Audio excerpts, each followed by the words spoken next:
புதிதாய் மீட்டிய வீணையின் ராகம்.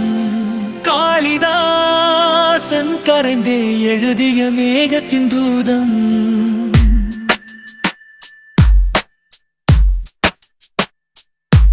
கவி கம்பன் எழுதா அழகிய காவியம்.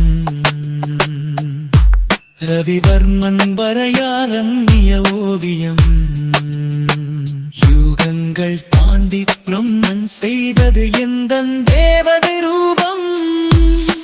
ராகதேவன் புதிதாய் மீட்டிய வீணையின் ராகம்.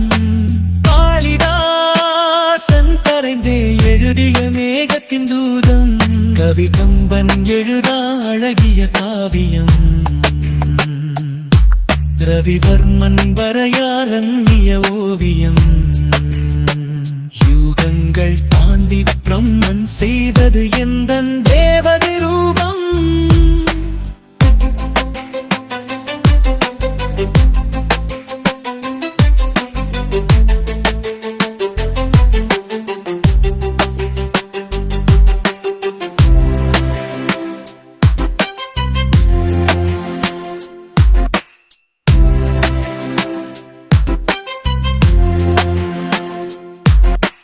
வர்ணங்கள் மோகம் கொண்டன, தேவதை அவளை கண்டு விண்மீன்கள் உற்று பார்த்தன. ஓசோனில் துளையிட்டு மின்னல்கள் ஓடி அலைந்தன. அவளின் முகவரி தேடி கடல் அலைகளின் காதல் கடிதமோ 300 கோடி. கவி கம்பன் எழுதா அழகிய காவியம்.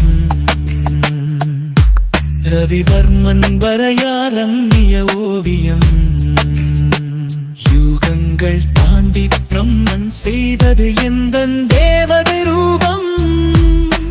ராகதேவன் புதிதாய் மீட்டிய வீணையின் ராகம். காளிதாசன் கரைந்தே எழுதிய மேகத்தின் தூதம்.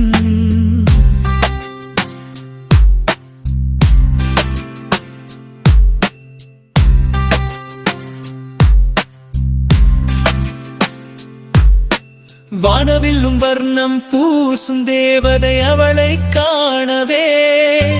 வதனம் மூடும் கால் கொலுசுகள் தேவியின் குரலை கேட்கவே. பஞ்சவர்ண கிளிகள் தங்கள் தெய்வம் என்று கருதியதோ. சஞ்சரிக்கும் சூரியனோ வழியில் யாத்திரை நிறுத்தியதோ. கவி கம்பன் எழுதா அழகிய காவியம். ரவிவர்மன் வரையாரண்ய ஓவியம். யுகங்கள் தாண்டி பிரம்மன் செய்தது எந்தன் தேவதை ரூபம். ராகதேவன் புதிதாய் மீட்டிய வீணையின் ராகம். காளிதாசன் கரைந்தே எழுதிய மேகத்தின் தூதம். கவி கம்பன் எழுதா அழகிய காவியம். ரவிவர்மன் வரையாரண்ய ஓவியம். யுகங்கள் தாண்டி பிரம்மன் செய்தது எந்தன் தேவதை ரூபம். ராகதேவன் புதிதாய் மீட்டிய வீணையின் ராகம். காளிதாசன் கரைந்தே எழுதிய மேகத்தின் தூதம். கவி கம்பன் எழுதா அழகிய காவியம். ரவிவர்மன் வரையாரண்ய ஓவியம். யுகங்கள் தாண்டி பிரம்மன் செய்தது எந்தன் தேவதை ரூபம்.